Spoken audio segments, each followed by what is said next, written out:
clever bird, the parrot. He can actually talk, pronounce words. Of course, he has no idea what the words mean, so we never take him seriously. Unfortunately, that's not true with gossips. They use words just as carelessly as the parrot, but sometimes we take them seriously, and often innocent persons are harmed.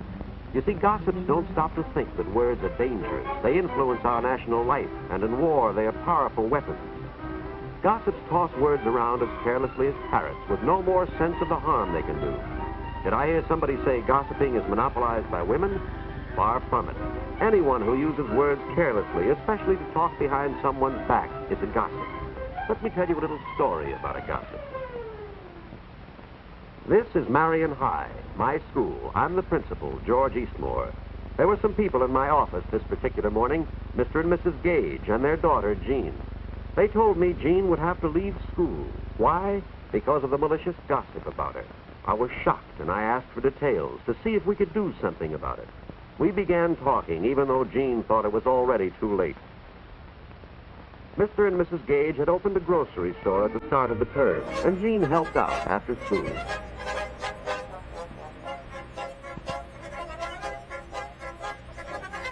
Usually it's difficult for a boy or girl entering a new school to get acquainted and make friends, but in Jean's case it was easy. She's a very good artist. Her first drawing won a school award, and the prize-winning picture was posted on the bulletin board. That seemed to open the doors for her. All the girls were interested and anxious to meet her.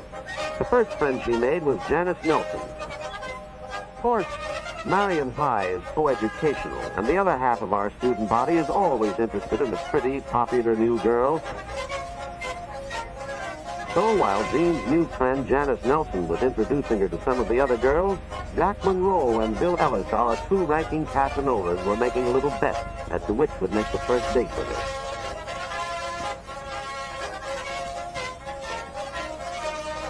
Bill Ellis made the first move. He was waiting on the steps when Janice and Jean left school that afternoon, and soon was off to a running start in the competition. Jack wasn't called the best broken field runner in Marion history for nothing. Besides, he still had some trumps in his hand. Like an open convertible, which had helped quite a few times in the past.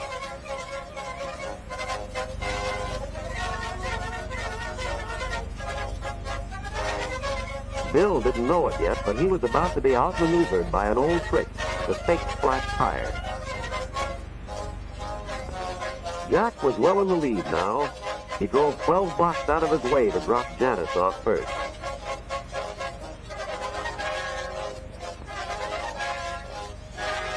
Then he took his time getting Jean back to the grocery store.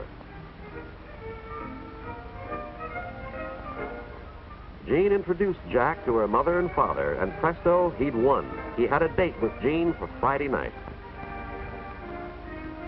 From the time Jack called for her and all during the afternoon and evening, Jean kept thinking to herself how lucky she was that her father had moved his store here so she could attend Marion.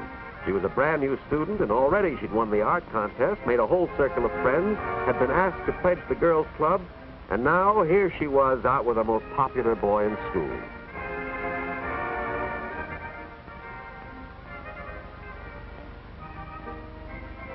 But when they drove home, Jean began to learn a little more about Jack. His popularity had gone to his head. He was completely sure of himself, confident that none of the girls could resist him.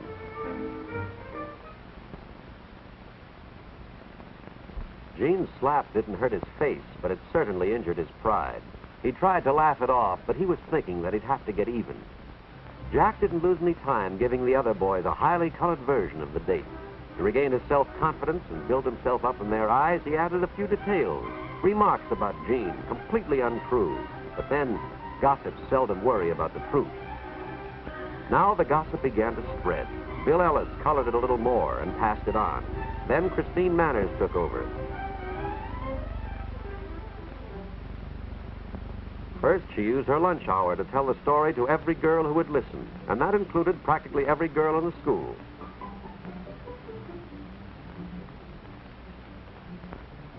When she got home, she took over the telephone to call all those she'd missed.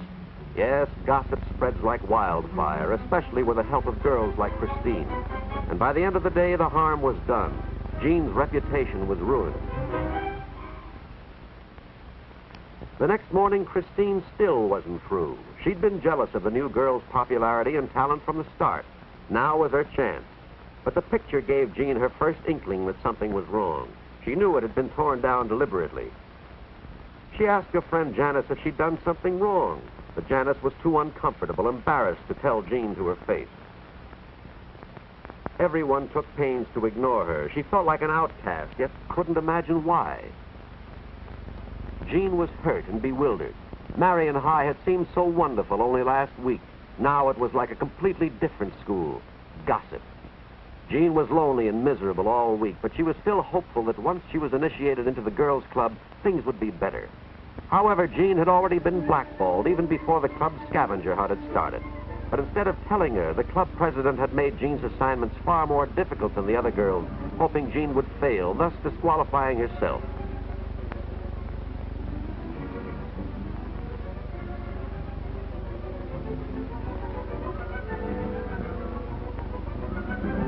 Not knowing this, Jean started out on the scavenger hunt as eagerly as any of the others.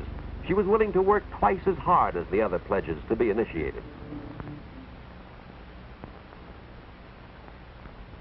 The rest of the pledges had finished their assignments and had been notified of their acceptance before Jean returned. Now the girls were really embarrassed. Jean came back with every one of her assignments completed. What could she do next? Nothing, Christine told her. She'd been blackballed. She wasn't wanted. Jean couldn't understand. She'd done her assignments as well as any of them. Why had she been rejected? Christine said Jean knew very well why, because they didn't want her kind of girl in their club. Jean still didn't understand. Janice finally had to explain that they all knew about her, about Jack's story. Jean was stunned. How could anybody believe that about her?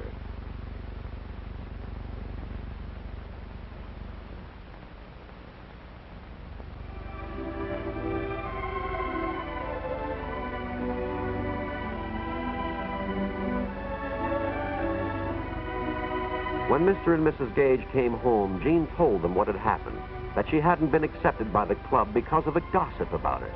She said she was quitting school. So that's the story she told me. That's why the Gages came to see me. They agreed with Jean. It would be better if she left school. But I asked them to wait. Give me a chance to do what I could. Gossip is difficult to fight. You have to go right to the source and stamp it out.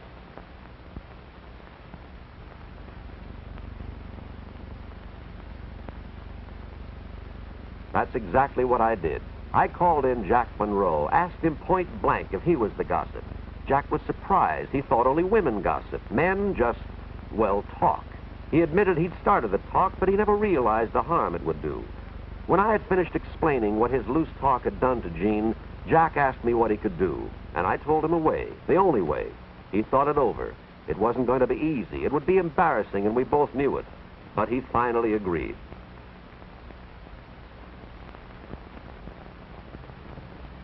Give Jack credit. He went through with it. His voice broke a few times, but he managed to tell them all that there was nothing to the gossip, that he had made up the story and was to blame for everything. But that wasn't quite right. I told them that anyone who listens to gossip is almost as much to blame as the person who spreads it. We were going to discuss the problem in assembly, make the whole school aware of the danger, and make sure that no Marion student would ever again be hurt the way Jean was. The next day, the whole student body realized what they had done to Jean. Now they wanted to make it up to her. She made a fresh start and was soon one of Marion's most popular girls, one of our real leaders. What could have been another gossip tragedy had been a happy ending. But don't forget this. There needn't have been so much as a near tragedy if our students, instead of imitating this bird, the gossipy parrot, had instead copied three far wiser creatures, the three little monkeys, who see no evil, hear no evil, and speak no evil.